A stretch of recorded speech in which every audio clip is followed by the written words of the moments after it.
Yo, konnichiwa. Di video kali ini, Mimin mau ngelanjutin manhwa yang berjudul Turunnya Dewa Kaisar.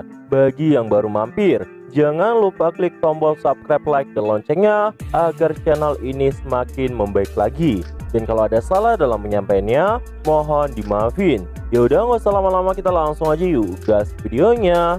Gak lama setelah itu, Master Sekte pun kembali berkata kepada Zhang Daoling, "Zhang Daoling, waktunya sudah tidak banyak. Ikutlah denganku kembali ke sekte. Aku akan membantumu menyingkirkan benih iblis itu." Dan setelah mengatakan hal seperti itu, Master Sekte pun langsung membawa Zhang Daoling bersama Master Zhao untuk kembali ke sektenya. Di sisi lain, King Tian yang melihat itu pun berteriak berkata kepada Zhang Daoling, "Hei Zhang Daoling, jangan pergi." Tapi sayangnya, kecepatan Zhang Daoling saat itu langsung menghilang dari tempat itu.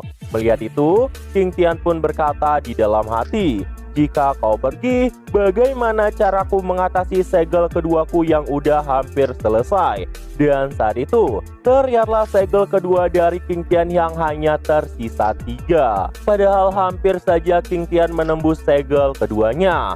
Gak lama setelah itu, Yao Yao pun mendekat ke arah King Tian sambil berkata, "Tuan muda, sekarang sudah larut malam. Ayo kita juga kembali. Istana penuh dengan musuh. Sepertinya ini tidak aman." Mendengar itu, King Tian pun berkata pada Yao Yao, "Tidak usah terburu-buru. Akhirnya kita bisa memasuki istana dengan susah payah. Aku harus pergi ke suatu tempat. Itu adalah kuil Raja Agung.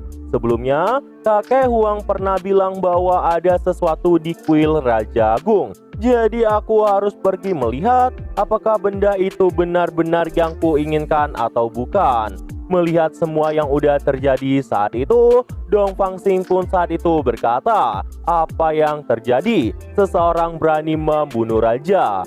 Dia pun saat itu meminta Caijin untuk membunuh King Tian yang masih ada di sana. Caijin yang melihat itu pun kemudian berkata, "Pangeran, orang yang membunuh Baginda adalah orang dari Sekte Dragon Tiger, bukan anak dari keluarga Yi. Kenapa aku menangkapnya? Kurasa itu adalah tindakan yang tidak tepat." Namun sebenarnya alasan Caijin gak mau mematuhi perintah dari pangeran karena saat itu Caijin berkata di dalam hati, menangkapi King Tian katanya itu gila. Dia bahkan bisa menahan serangan dari Rana Emperor. Bagaimana mungkin aku mampu melawannya? Mendengar itu, Pangeran Dong Fangxing pun menjadi kesal dan berkata, "Aku memerintahkanmu sekarang. Cepat tangkap dia untukku. Kematian raja bukan karena Sekte Dragon Tiger, tapi karena sampah kecil dari keluarga Yi. Sekarang, Yi King Tian terluka.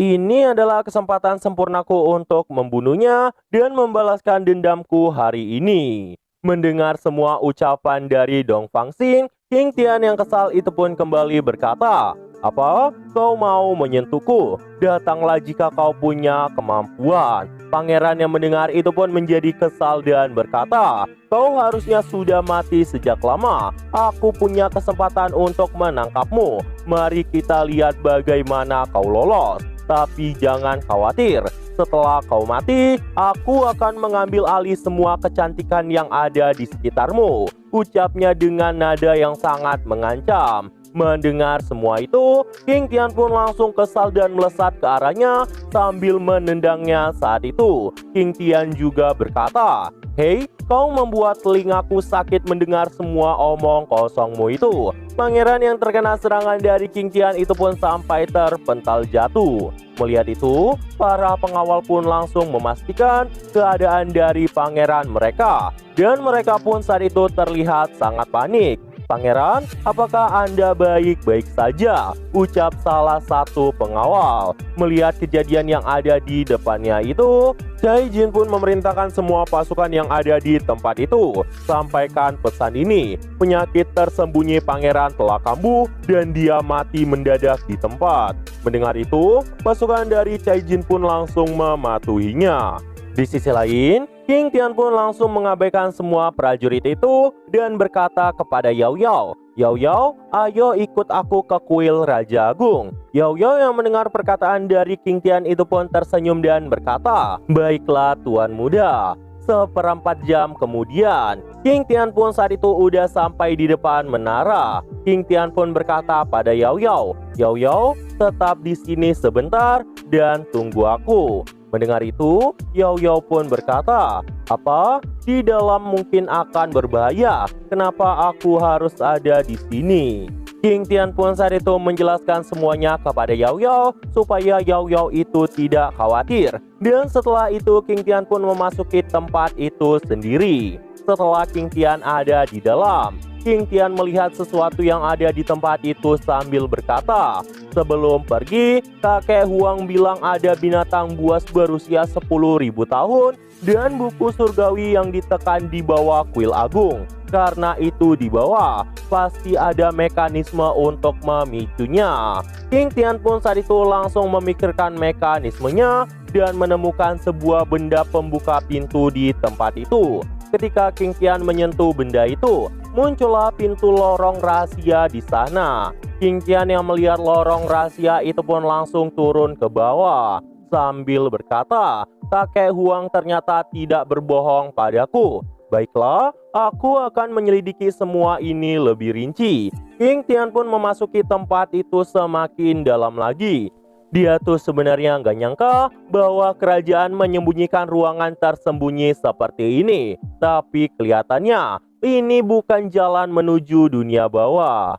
King Tian pun saat itu menemukan sebuah segel di tempat itu. King Tian terkejut dan berkata, "Tunggu, kenapa ada prasasti segel ras iblis di sini? Ini sangat aneh. Kalau aku tidak salah, ras iblis penyegel harusnya berada di alam tertinggi. Tapi kenapa malah muncul di sini? Apa itu artinya? Ada binatang buas tingkat tinggi yang tersegel di bawah." King Tian pun saat itu langsung menerobos segel itu dan kembali menuruni tangga ke bawah. King Tian pun saat itu berkata, "Sepertinya aku harus berhati-hati." Ketika King Tian sampai di dasar, King Tian pun terkejut melihat sesuatu yang ada di tempat itu. King Tian pun melihat binatang buas yang sangat besar dengan sebuah buku yang saat itu ada di atas tubuhnya. Dan tubuh binatang buas itu terlihat terlilit oleh banyak rantai. King Tian pun saat itu langsung mengalihkan pandangannya kepada buku surgawi dulu.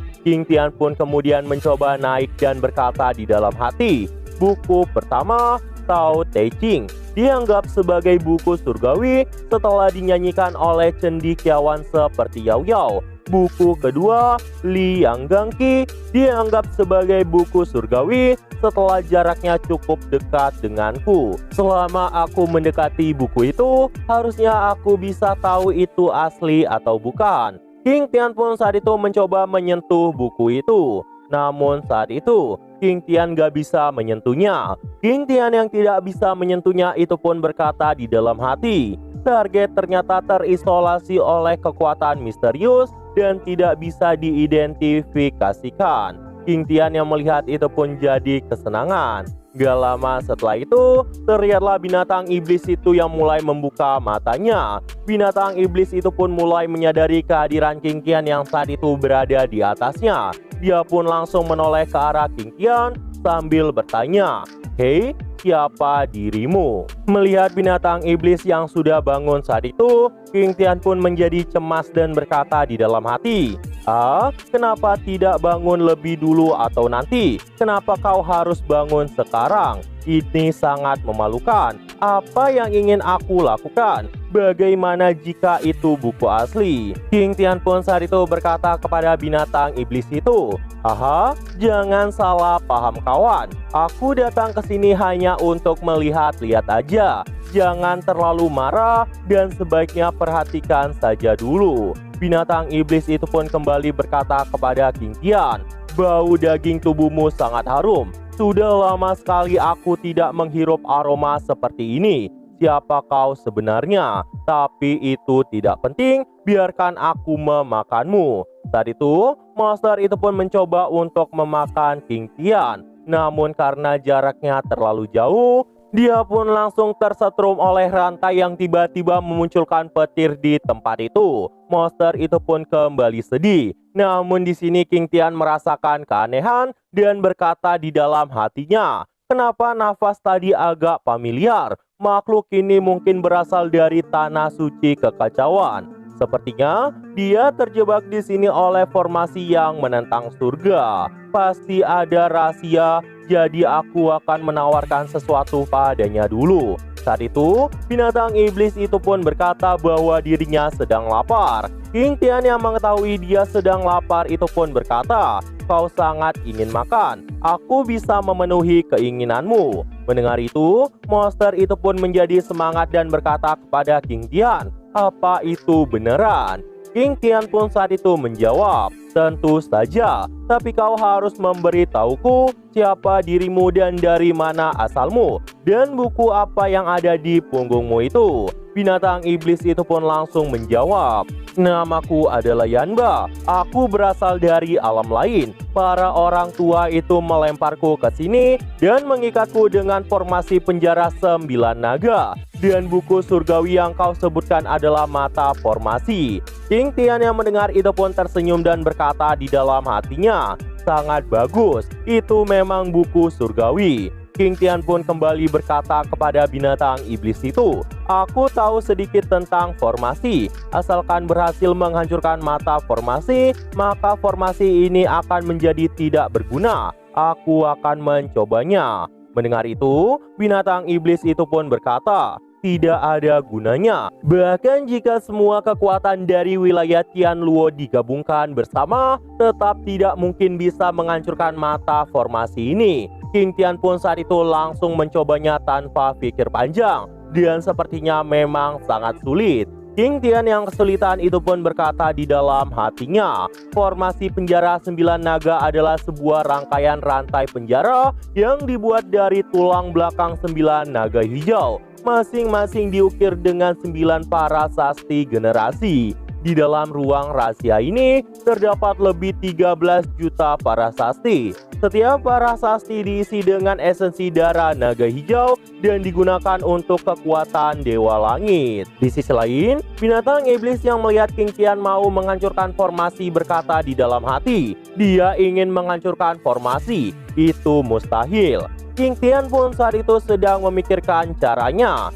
Cincin segel keduaku memiliki atribut formasi. Setelah cincin dilepaskan, mungkin ada peluang untuk menemukan formasi ini. Karena kelemahannya pasti akan terlihat. Sayangnya, Zhang Dowling tidak ada di sini. Kalau dia ada, tidak butuh waktu lama untuk melepaskannya. Tapi tentang Zhang Dowling, kenapa dia menghilang di saat yang penting? King Tian pun kemudian meninggalkan binatang iblis itu dan berkata, jangan khawatir, walaupun saat ini tidak bisa, aku bisa mencari makanan untukmu sekarang, tapi itu akan memakan waktu beberapa hari. Mendengar itu, binatang iblis itu pun berkata kepada King Tian, jangan menipuku ya. Setelah itu, Xin pun kemudian berpindah menampilkan Yao Yao yang ada di luar. Yao Yao saat itu berkata, kenapa Tuan Muda belum keluar? Mungkinkah terjadi masalah? Gak lama setelah itu, King Tian pun langsung keluar dari tempat itu. Yao Yao yang khawatir itu pun langsung berlari memeluk King Tian. Melihat itu, King Tian pun langsung mengelus kepala dari Yao Yao sambil berkata, kenapa kau begitu khawatir padaku? Maafkan aku telah membuatmu khawatir. Ayo pergi, kita juga harus kembali.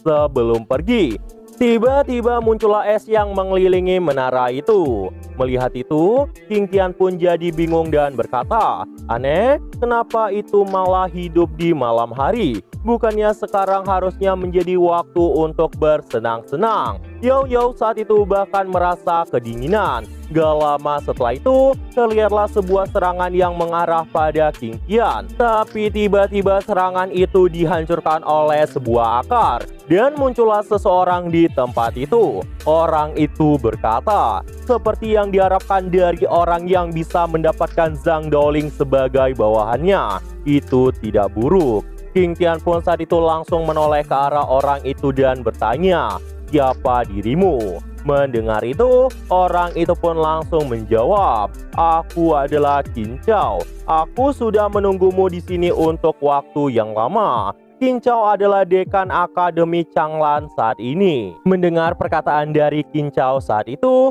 King Tian pun saat itu bertanya, "Apa yang kau inginkan dengan mencariku?" King Tian pun saat itu merasakan bahwa HP-nya mulai menurun ketika dekat dengan orang itu.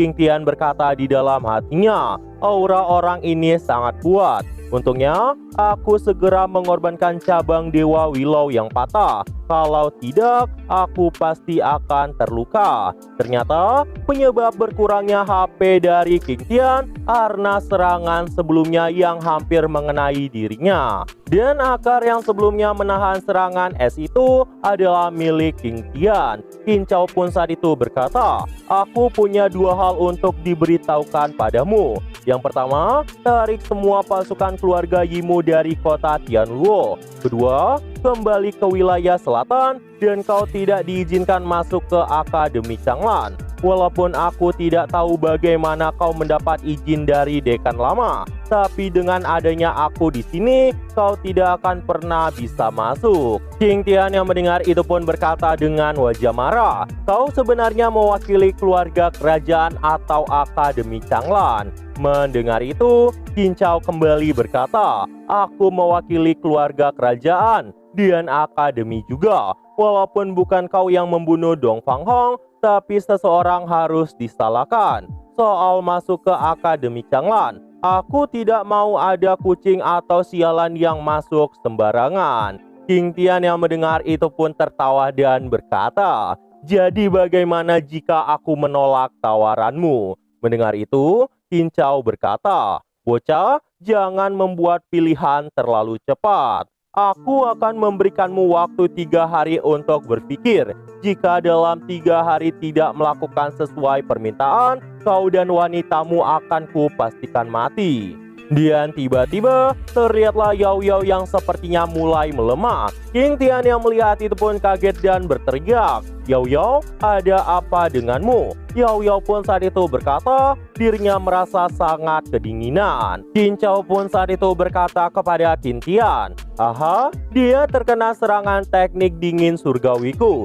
Jika tidak menghilang energi dinginnya dalam 3 hari pasti akan mati." Mendengar itu, King Tian berkata, "Dasar sialan, kau berani menyerang secara diam-diam padaku." Dan Kincao pun menghilang dari tempat itu dan berkata, "Jika kau tidak ingin wanitamu mati, lakukan saja apa yang kuminta dalam 3 hari." King Tian pun kemudian menggendong Yao Yao sambil berkata, "Kau bodoh karena ingin memaksaku untuk tunduk. Itu adalah hal yang tidak mungkin. Setelah aku menyembuhkan Yao Yao, aku pasti akan membuat perhitungan denganmu. Tunggulah saja sialan." Nah, jadi itu aja untuk pembahasan kali ini. Dan tunggu video-video gua selanjutnya dan see you!